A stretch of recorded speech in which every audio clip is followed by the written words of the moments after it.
예. 그래서 이제 그 한글로 되는 그 공사 기출문제 예문 읽어보시면 그대로 나옵니다. 그대로. 그리고 이제 홍대동 관련된 문제는 공원연에도 나왔고, 그 다음에 12년 기출문제 나의 의사문답 관련된 출제 나왔죠? 근데 이것도 기출 그대로 나와버린 거예요. 예. 자, 그러면 이제 그 홍대동이 쓴 책 중에 뭐 이마율론, 주의성용, 의사문답 등등등 여기 있지만 특히 시험 문제 많이 나오는 것은 요번에도 나왔고 12년에도 나왔다. 무슨 문답이죠? 의사문답이죠. 네, 의사문답.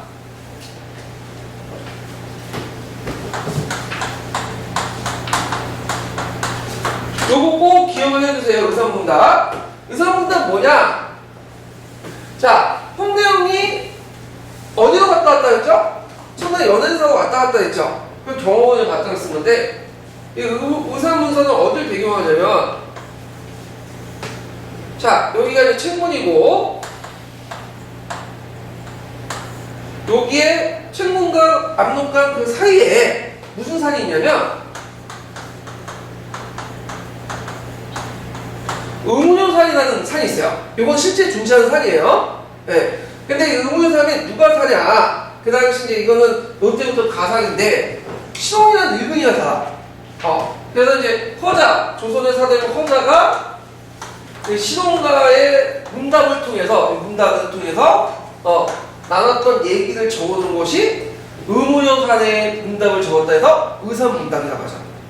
그러면 허자는 누구냐? 조선의 사대부야. 성리학적인 어떤 세계관에 빠져있는 철학이나 이런 질서, 중화주의, 이런 것들을 빠져있는 사람이 허자예요. 홍대영 자신이기도 해요. 이때. 자, 신용은 뭐냐? 신용은 상당히 성리학적 세계관을 비판하고, 상대적 세계관을 통해서, 여러 가지, 그, 성리학적인 세계관의 모습을 비판하는 그런 사고가 나오는데, 이 사람이 이 시동의 이름을 빌려가지고 여러 선을 주장하죠. 자, 지전설. 지전설은 뭐죠? 지전설은? 이게 지동설이라고 얘기하면 안 돼요. 지구가 돈다는 거예요. 수소, 자전이 한다는 거예요. 자전. 그게 지전설이고. 그 다음에 우주무한론. 우주무한론을 주장. 우주무한론은 뭐냐? 자, 이건 뭐냐면, 예전엔 지구가 중심이라고 생각했어. 근데 이 우주에 볼 땐 지구는 하나의 티끌에 불과해. 그러면 그 티끌에 살고 있는 중국은 중심이 될 수 없죠. 이 말은 중국은 중심이 될 수 없고, 그러면 하와 이의 부분도 어떻게 됐어요? 명확하지 않죠. 이거 싹 없는 거 아니야. 티끌의 그 중심도 안 되는 그 중국에 뭐 하와 이가 부분이 있어요. 이런 것들을 비판을 하게 되죠. 자, 그 다음에 이제 또 나와서 이제 무슨 얘기까지 하냐? 우주인의 존재를 인식을 해요. 우주인도 존재한다. 그리고 인간 중심의 어떤 사고방식을 비판하죠. 사고를 비판해. 모든 생명이 평등하다. 이렇게 주장해. 등등. 아니, 그 당시에는 아주 획기적인 사고방식을 했는데, 자, 그래서 이제 이게 잠깐 이제 문제 분석 내용에서 잠깐 이제 오늘 제가 잘못 쓴 게 있는데, 그 잠깐만 보면 하나, 둘, 셋, 넷, 다섯, 여섯 번째 잠깐 보면. 자, 홍대영은 신홍의 입을 빌려서 지전설, 우주무한론을 주장하고, 여기까지 끊어야 돼요. 그게 말이면 지전설과 우주무한론을 주장하고, 뭐를 비판했죠? 인간 중심 사고와 하이관을 비판했다. 요걸 쓰셔야 돼요. 자, 그래서 요런 내용들을 좀 기억을 해두시고, 그러면 여기에는 이제 보면 신홍이 말하는 주친호 보면, 자, 요 내용을 각자 읽어보는데, 여기에서 이제 뭘 비판하고 있냐면, 주치는 내용은 천원지방설을 비판해요. 천원지방설 뭐죠? 정통적인 우주관이죠?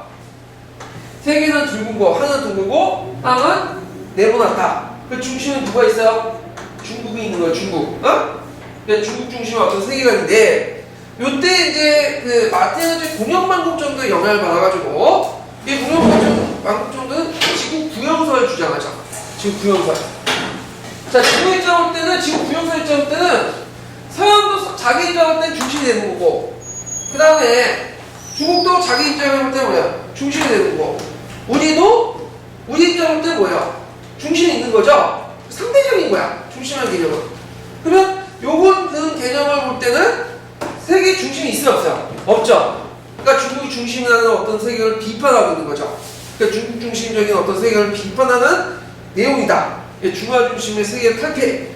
그러면 이런 지리학적 인식의 변화는 이런 중국 중심의 어떤 하이어적 세계관의 붕괴에 큰 영향을 줬다. 근데 이거 홍대용뿐만 아니라 그 당시 웬만한 지식인 이런 생각을 다 갖고 있었어요. 뭐 이익도 그렇고 그런데. 자, 그래서 요거는 관련된 기출문제가 예전에 나왔고요. 한국사 능력검증에도 자주 나오는 예문들이에요. 네. 그러니까 이거 꼭 기억을 해주시고. 자, 그 다음 뒤에 넘어가서 이제 7번을 보죠. 7번. 자, 다음은 어느 단체 경우입니다. 이 단체의 그 명칭을 쓰시오. 이렇게 있는데. 자, 대제 우리들 큰일은 모두 보고감미의 뜻이 있다. 자, 보고감미 나오니까 뭐와 관련돼 있죠? 동화. 네. 그래서 이 단체가 이제 내세웠던 논리가 이제 뭐냐면 보고감미 척양회라는 단체죠. 척양회. 그래갖고 이제 있는데 요 단체는 이름이 뭘까요? 영학당이죠? 영학당. 그래갖고 영국의 종교인양 골치기에서 만든 당인데 요 단체는 1898년에서 1899년에 존재했고요. 그 다음에 이제 둘째 봉기를 깨했죠. 그래서 이 단체는 이제 고구나 흥덕 지역에서 전라도 일대 지역에서 이제 보고감미 척외양을 내세우면서 독립운동을 일으키고 됐는데 이 사람이 이제 그 흥덕농민 봉기를 일으켰던 최일서라는 사람이 한 번 있어요. 우리 동학농민은 자녀세이기 때문에 우리는 이것을 봉기를 했다. 그래서 요 영학당은 동학농민운동의 자녀세력들로 구성되어 있어요. 그러다 보니까 영학당 의미를 쓰려면 어떻게 써야 돼요? 반봉과 반외세의 특징을 가지고 있죠. 그 영학당이 계승한 것이 뭐냐면 할빈당이에요. 할빈당은 1900년부터 해서 1904년까지. 그래서 보통 영학당과 할빈당은 이제 의사면 예전에 한번 나왔지만 반봉과 반외세도 있지만 그 을미의병에서 을사의병에서 을미의병과 을사의병의 10년 동안 공백기를 메꿀 수 있는 가독의 의병의 특징을 가지고 있다. 이런 것도 있죠. 근데 영학당은 공산의 기출문제에 할빈당 있죠. 할빈당과 그 연결돼서 생각할 수 있는데 많은 분들이 이걸 뭘로 썼냐면 할빈당을 썼어. 근데 이제 이 할빈당의 활동 시기는 몇 년에서 몇 년에 되었죠? 1900년에서 1904년. 영학당은 1898년에서 1899년. 자, 거기 한성신문 강모 몇 년으로 됐어요? 2년 됐죠? 강모는 1년은 몇 년이죠? 1897년. 2년은 몇 년이겠어요? 1898년. 그 시기적으로 나올 수가 없겠죠, 할빈당이. 예. 그래서 시기적으로 할빈당이 나올 수가 없는 문제예요, 이거는요. 요 예문 근거 원문도 이제 그 푸셈에서 찾았거든요. 예, 푸셈은 한선신문에 있는 내용인데 요거는 이제 근대 푸셈 새로운 시판 나왔죠? 거기에 나오는 예문이에요. 근데 그 예문을 좀 보다가 좀 약간 이상한 게 뭐냐면 거기 이제 잠깐 24페이지 펴보세요. 한성신문 1899년 6월 22일로 돼 있죠. 근데 여기가 이제 한성 2년이면 몇 년이냐면 1898년이거든요. 네. 그래서 요게 좀 약간 문제가 있긴 있는데 일단 네? 이상하죠. 네. 그래서 요게 그 원문 그대로 쓴 거예요, 제가. 그래서 이게 좀 틀린 게 있는 것 같아요. 이거 뭐 후세 보면 가끔씩 되게 틀린 게 많아요. 네. 그래서 일단 1898년은 역사는 사실이 아니거든요. 1897년이 강유년이니까 물론 99년을 알아도 풀 수는 있어. 왜냐면 아까 이제 할빈당이 1900년이니까 이게 맞지가 않겠죠. 자, 그 다음에 이제 8번 문제를 보죠. 8번 문제. 자, 8번 문제는 가요안의 기억의 전체에 실시한 정치적 동기 두 가지를 쓰시오. 이렇게 있는데 요 기억에 들어갈 것은 다르마죠. 다르마. 불법. 그래갖고 이제 그 아소카왕의 안법 7명에 있는 내용인데 이 아소카왕이 자신의 영토를 정복한 곳에 돌기둥을 세우고 여기에 불법에 의해 정치를 하겠다. 이 다짐을 새기는. 자, 근데 이 예전에 인도사 나올 때는 주로 이제 무굴 제국에서 많이 나왔어요. 뭐 아파드 대제라든지 그 다음에 아우랑 제국 이렇게 나왔거든요. 근데 특이하게 이번에는 이 아소카왕이 나와요. 기출문제 없었던 거고. 근데 수능에는 좀 많이 나와요, 이게요. 중도사 부분에서는. 그래서 이제 다름한 의미, 이 교합사를 제가 찾아봤는데, 분화마 계급을 견제하고, 그 다음에 비폭력이 통일 이상을 제시했다. 그래서 그 분화마 계급을 왜 견제했냐? 불살생을 강조했기 때문에.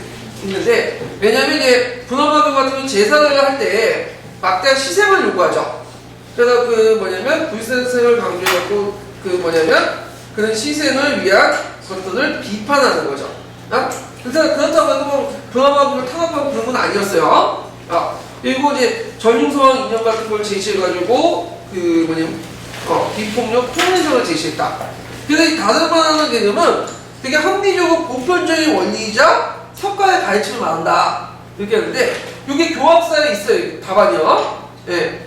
그래갖고 그 제가 예전에 한번 중간고사 때 예를 들고 한번 문제를 냈는데 못 맞추시는 분 많아서 요거 그냥 교과서에 있는 걸 외우시면 돼요. 예. 그러면 여기는 이제 어떻게 반영되는가? 아소카 왕의 그 업적을 한번 살펴보고 넘어갈게요. 일단 이 문제가 나왔으니까 다음에 문제 나오면 여기 그대로 나오진 않겠죠. 아소카 왕의 업적 같은 거 관련돼서 문제가 나오겠죠. 그래서 이제 보충자료 4페이지 한번 펴보세요. 4페이지.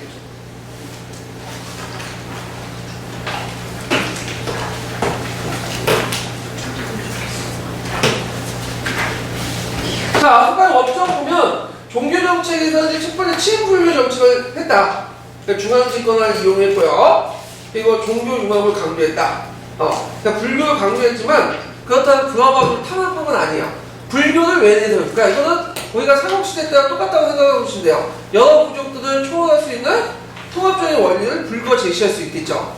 그때 같이 제시했던 그 왕자관이 전륜 서왕이라는 개념이죠. 자, 그 다음에 이제 칼리카 전투 이후에 무력의 정책을 포기하고 다름하여 전국 정책을 전환할 거야. 그 내용을 보면 자 3차 결집이 있거든. 3차 결집이면 불교를 정리했다는 말이야. 그래서 예전 1차, 2차 때는 구두도 정리했는데 이때 문자도 정리했죠. 문자로. 문자는 무슨 문자일까요? 보통 산스크리트 이렇게 생각하지만 이 3차 결집은 좀 달라요. 팔리어라고 했어. 팔리오로 정리했죠. 그리고 이제 소승불교를 널리 전파됐고, 그리고 스토파가 뭐죠? 탑이죠. 탑. 네. 그래갖고 탑을 건설했다 곳곳에. 그 전용서왕 강조를 했고, 그 아까 얘기했던 석주비문을 세워가지고 거기에 이제 다르마의 원칙들을 적어놨죠. 그리고 요것을 구체적으로 시연했어. 그 사람은. 다르마에서 강조된 건 뭐예요? 평등이야 차별이에요. 평등이죠. 모든 사람이 평등하게 누려야 돼. 차별해서 안 돼. 그래갖고 가난한 사람이나 그 다음에 부자나 인간이나 동물이나 뭐야 다 평등하게 돼야 되겠죠. 그래서 가난한 사람에게 집을 마련하고 살생을 금지하고 그다음 병원을 설립하고 그리고 도로에 가로수를 배치해서 행인들 후식하고 도로망을 정비해서 모든 사람이 왔다 갔다 할 수 있고. 그래서 이런 이유는 무슨 정치를 구현하는 거죠? 다르마의 정치를 구현하는 거야. 모든 사람들의 보편적인 어떤 것들을 해주는, 혜택을 주는 다르마의 정치. 오늘날 말하면 보편적 복지를 강조하는, 보편적 복지를. 예. 그 다음에 고대 국가 체제를 이제 확립을 했죠. 그리고 아까 이제 석주비문에 이제 다르마를 이제 강조해서, 보편적 윤리로서 순종, 절제, 자비, 불상생, 이런 것들을 강조를 했다. 이런 것들 기억을 해주시면 돼요. 자, 그래서 아소카 왕의 정책 부분도 정리를 꼭 해두세요. 네. 보통 이 시험을 들어갈 때는 2년 단위 들어가죠. 2년 들어갔다가 그 다음에 요번에 이제 들어온 그 교수가 인도사에 관심 있고 아소카에 관심 있는 교수인 것 같아. 그래서 또 다른 시험 문제를 낼 수가 있어요. 네, 그래서 꼭 기억을 해주시고. 자, 그 다음에 9번 문제를 보죠. 자, 9번 문제는 이제 가조선을 내린 정권의 미출진 형사에 대처하기 실시한 정책 두 가지 쓰시오. 이렇게 했는데, 자, 가는 누가 내렸어요, 지금? 이거는 왕망이죠. 자, 여기 알 수 있는 게 주대, 거기 사대가 있고, 오균이 있는데, 이걸 이제 통해서 이제 알 수 있죠. 사대라는 건 뭐냐면, 정부가 백성들에게 전이도 돈을 대여해 주는 거야. 왜냐면, 예전에 돈이 없을 때는 고금리도 상인이나 호적들에게 돈을 꿨죠. 돈을 못 갚으면 어떻게 돼요? 노예가 되잖아. 그걸 어디에서 이제 했냐면, 오균제도를 해서 이 오균제도는 이제, 뭐냐면, 대여업뿐만 아니라, 경제 감시나 뭐 상인들 폭리 배정이나 물가 조절 이런 등등을 했던 거예요. 그 망망의 정책이 된 거고. 자, 망망이 그런 정책을 하려고 했던 이유가 뭐냐? 누굴 견제한 거죠? 호족들을 견제한 거예요. 그래서 그 당시 호족들의 생활이 나지문에 나와 있죠. 나지문은 남양군 번갱이라는 그 집안인데, 이 번갱은 그 유명한 사람이에요. 호안정권에서 어떤 사람이 누구죠? 강무제 유수죠.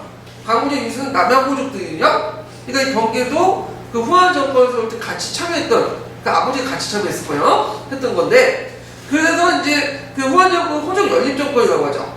그럼 그 당시 그 뭐냐면 호족들이 득세할 수 있었던 이유가 뭘까요? 배경이 됐던 것은 일단 토지를 많이 갖고 있었죠. 그리고 노비는 생산수단을 가지고 있었죠. 그러다 보니까 이제 그 왕건 또한 대호족정책에서 그 왕전제나 노비 매매를 금지시켜서 호족세를 견제하려고 했죠. 예. 자, 이것이 예전에 또 예전에 문제 나왔죠. 몇 년도 기출문이 나왔던 거예요, 이거. 공군형 기출문이 나왔던 거예요. 그대로 나온 거예요, 이거. 공군형 기출문제. 그 다음에 이제 그 13년에 토지 제도와 관련돼갖고 이제 또 나왔고, 왕정제 부분이. 자, 그러면 관련된 것들 한번 왕망의 정책 부분을 볼게요.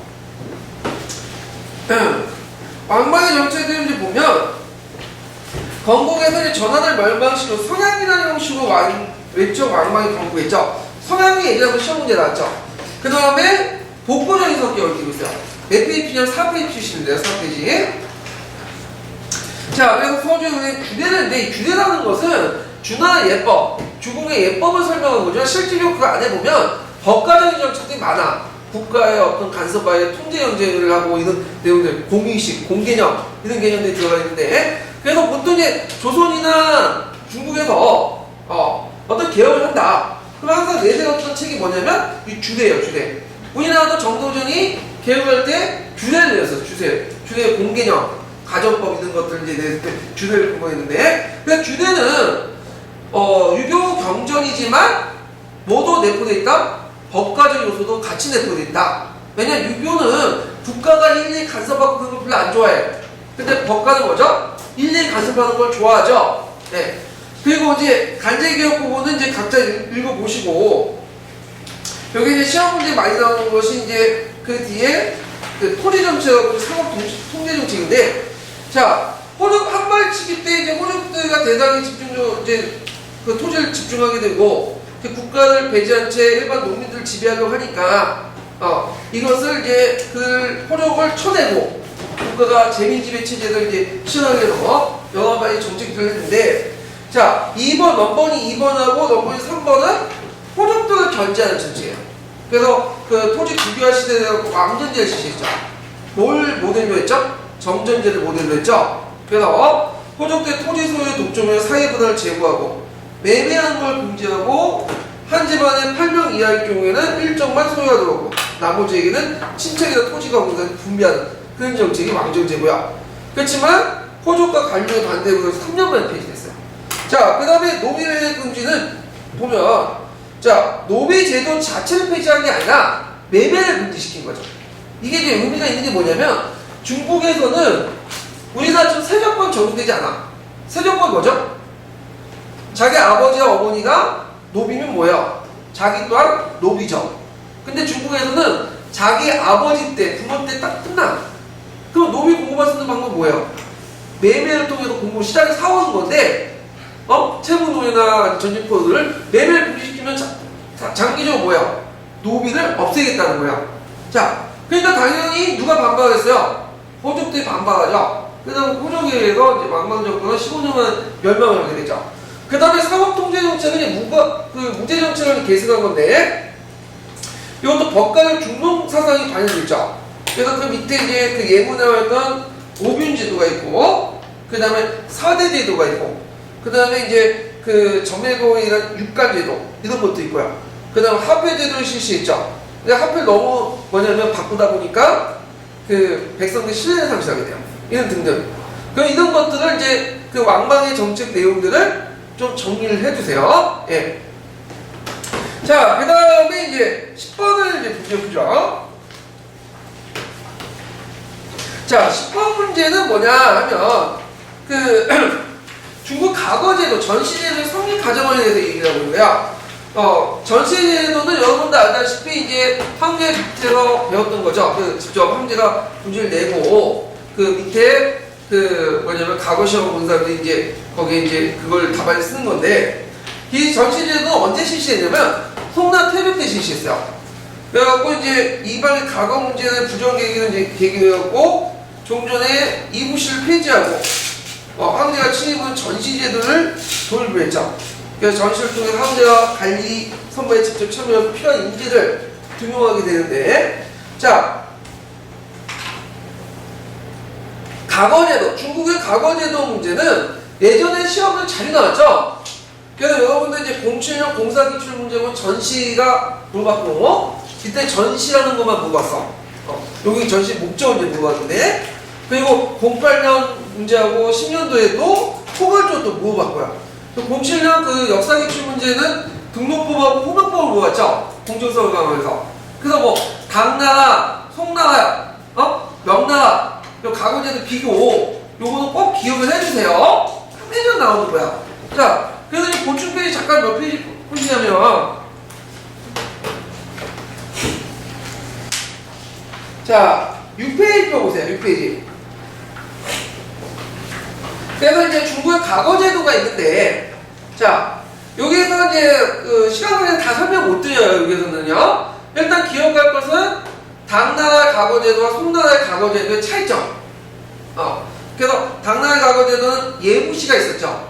근데 예부시가 폐지되고, 이부시가 있었죠. 이부시가 폐지되고 전시를 실시했죠. 송나라 때는. 이부시에서 신언서판을 봐요. 근데 이게 상당히 주관적인 개입이 들어가 있기 때문에 주로 관료 귀족들만 이제 주로 하게 되죠. 그리고 그 송나라 과거제도는 공정성을 강화해서 홍목법이 등록법 이런 것들을 실시를 하고요. 그 다음 명나라 때 과거제도는 이제 과거제도 학교제도 일치되죠. 학교를 나와야지만 뭘 볼 수 있어? 과거를 볼 수 있어. 그리고 세원 광생 거인들이 단순 학위뿐만 아니라 일찍 죽는 학위뿐만 아니라 평생 동안 부정받고 여러분의 특권이 있죠. 그래갖고 명약권을 통해서 새로운 계층으로 성장된 게 신사죠. 그리고 이제 팔공호 중심이라는 거 등등등 이런 것도 있다. 그러면 여기서 전시제도에서 이제 할 수 있는 정치적 목적은 뭐냐? 일단 황제권을 강화시킬 수 있겠죠. 황제가 직접 선발을 했으니까. 두 번째는 당나라의 자주 운생 관계를 뭐냐면 폐지할 수 있어. 이건 뭐 우리나라도 있었죠? 네, 고려시대 때. 자주는 뭐예요, 자주는? 시험 직원으로서 뭐냐면 감독관. 문생은 거기 시험원사. 근데 이 사람이 예를 들어 요때 문생이 자주 밑에서 합격을 했어. 그러면 그 관리에 나갈 때 보증을 써줘야 돼. 관료의 보증이 필요한데, 누가 써줘요? 대개 자주가 써주거든요? 그래서 자주가 써주니까 문생은 자주의 영향을 받는 거야. 스스로 받던 것이죠. 그리고 나서 이 자주와 문생이 서로 끌어주면서, 믿어주면서, 뭐죠? 인맥이 형성된 거야. 그래서 당나라 때 있는 인맥, 그 자주 문생각에 형성된 인맥이 황제권을 위협하게 되니까 아예 전시제를 둬가지고 자주 누가 황제, 문생을 신하 이렇게 해가지고 황제권을 강화시키려고 한 거죠. 근데 문제는 이 자주 문생과 결투의 당파 방지하는 그런 의도가 제대로 됐냐? 안 됐죠. 왜냐하면 전시제도에는 성립이 안 돼도 일단 그 전 단계가 뭐죠? 성시가 있었거든요. 성시대에 자주 문생과 계속 이어져요. 그래서 송나라 때는 계속 당파 싸움이 계속 일어났다. 이런 것들이 이제 있고요. 그러면 이제 33페이지 그 동양사 개론하고 세계 문화사 있는 내용들을 한번 읽어보죠. 한번 누가 읽어보실까요? 이거 동양사에도 읽어보죠. 동양사 개론하고 세계 문화사. 전시에서는 불합격자가 없고 과거 합격자에서 전혀 문제가 진이 결정한다. 전시의 성적은 관료의 조인과 승진에 결정적인 작용을 하기 때문에 황제가 친히 성적을 정하는 전시제도는 무신 관료에게는 더없는 영광이며 황제에 대한 충성심을 발휘하는 중요한 요소로 작용하였다. 그러므로 당대의 이부시는 송대로 와서 전시로 바뀌면서 황제가 직접 통제하는 국가기관 시험으로 그 위상이 강화되었다. 문지주의 원칙의 채택과 황제의 전대 정치의 시행은 선거제도의 변화도 가져왔다. 송은 중앙 및 지방의 모든 관료 임명권을 중앙이 관장하고 각종 관직은 과거로 동원자를 임명하는 것을 원칙으로 삼았다. 그 결과 그들은 황제 자신이 시험관이 되는 전시를 거쳐야 했으므로 황제와 관료 사이에는 조종이 불가피한 무생관계가 형성되었다. 이러한 관계에서 황제의 관료 통제는 훨씬 용이하였다. 예. 자, 그러면 좀 쉬었다가 이렇게 또 그 11번 문제 풀게요. 15분 정도 줄게요.